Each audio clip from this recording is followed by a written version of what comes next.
যৌবন, মহত্ব, এই 5টা কাঁটার এই 6টা পোকা জাতি। এ জগতে কোনো ব্যক্তি যদি মনে মনে চিন্তা করে যে আমি হলাম একটা উঁচু জাতির মানুষ, আমি একটা উঁচু জাতির মানুষ হয়ে ওই নিম্নবর্ণের মানুষের চরণে আমি আমার মাথা নত করবো, তাতে আমার জাতির গৌরব নষ্ট হয়ে যাবে। আছে না? আমরা তো অনেকেই আছে ওরা মাথা নত করতেই চাই না, কিন্তু ভগবান জগৎ জীবকে জানিয়ে দিলেন, হে জগৎবাসী মনে রাখবে, এই জগতে আমার কৃপা পেতে গেলে আগে পেতে হবে আমার সদ্গুরু বৈষ্ণবের কৃপা। যদি বৈষ্ণবী কৃপা না হয় তবে সে কখনো কোনোদিন আমার কৃপা লাভ করতে পারবে না। এই উঁচু মাথা আগে সাধুগুরু বৈষ্ণবের চরণে নত করতে হবে। শুধু মাথা উঁচু করে দাঁড়িয়ে থাকলে হবে না, বসে থাকলে হবে না, মাথা নত করতে হবে। তাই যদি কোনো ব্যক্তি মনে মনে চিন্তা করে যে আমি হলাম একটা উঁচু জাত, আর আমি উঁচু জাতের মানুষ হয়ে আমি নিম্নবর্ণের মানুষের চরণধুলি অঙ্গে মাখবো, তাতে আমার জাতির গৌরব নষ্ট হয়ে যাবে। আমার গৌরাঙ্গ মহাপ্রভু নিত্যানন্দকে ডেকে বললেন, নিতাই, যদি কোনো ব্যক্তির ভিতরে এই মনোভাব থাকে তবে ও আমার যতই ভজন করুক জীবনে কখনো কোনো দিন আমার কৃপা লাভ করতে পারবে না। কেন? আমার গৌরাঙ্গ মহাপ্রভু তিনি জীবনে কখনো কোনো দিন কোনো জাতির বিচার করেনি।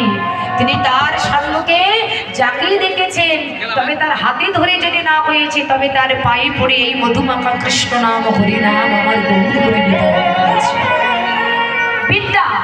এই জগতে কোনো ভক্ত যদি মনে মনে চিন্তা করে আমি এত বিদ্যা জানি, আমি উচ্চ শিক্ষায় শিক্ষিত হয়েছি, অনেক লেখাপড়া শিখেছি, আমি এত বিদ্যা জেনে ওই ভিখারি মতো যাদের দেখতে তাদের পায়ে হাত দিয়ে প্রণাম করবো, তাহলে আমার বিদ্যার গৌরব নষ্ট হয়ে যাবে।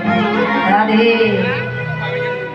দেবশ্রী নারদ মুনি একদিন ভগবানের কাছে প্রশ্ন করেছিলেন যে দয়াময় একটা কথা বলি, সারা জীবন তোমার পাশে থেকে গেলাম, তোমার নাম করে গেলাম, তোমার নামগুলো কীর্তন করে গেলাম, বেহালা বাজিয়ে তোমার নাম করলাম, কিন্তু আজ পর্যন্ত তুমি যে কোন জায়গায় বিরাজ করো তোমার মহিমাটা আমি বুঝতে পারলাম।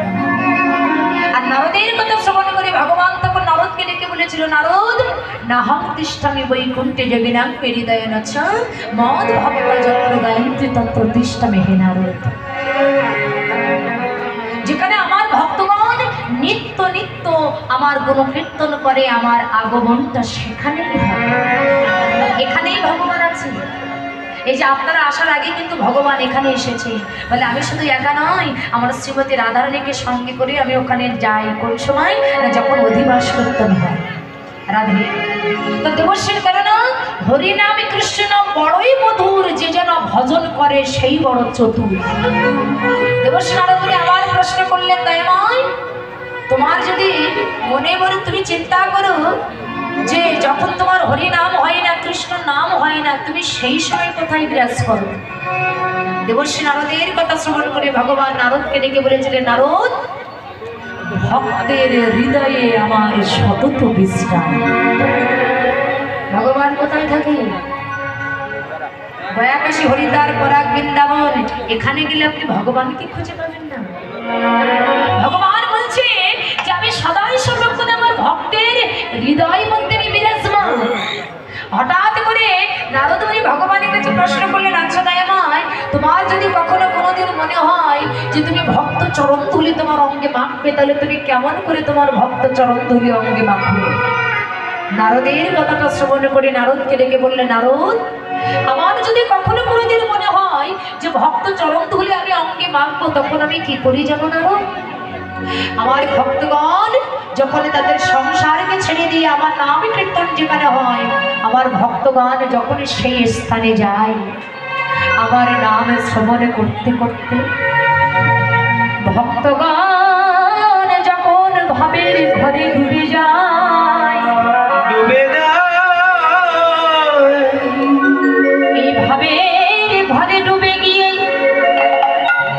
এক ভক্ত যখন আর এক ভক্তের কাছে ছুটে গিয়ে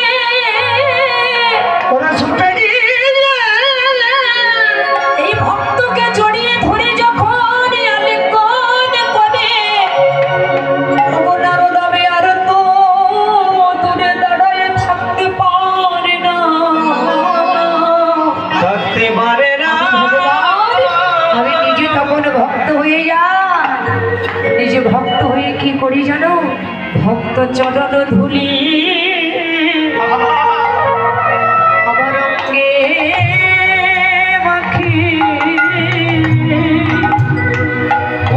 চরণ ধুলি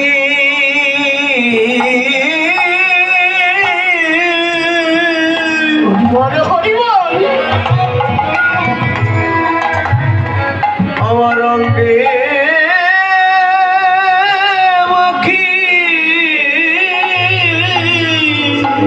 ওরে ভগতের চরণ ধুলি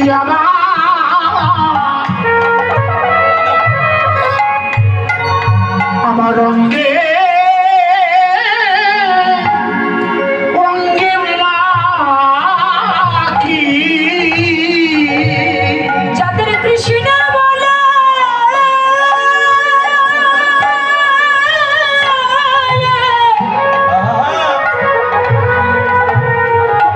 কৃষ্ণ বলে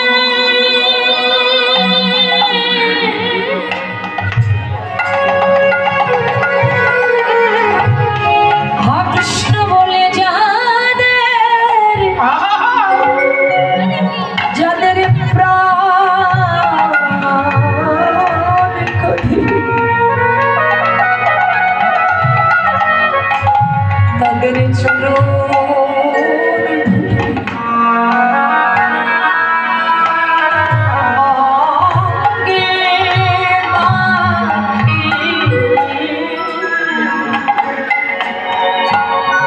ওরে যাদের কৃষ্ণ বলে তাই গৌর হরি হরি বল।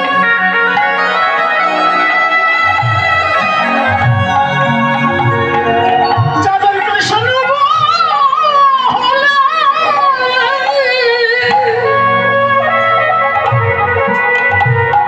যাদের কৃষ্ণ বলে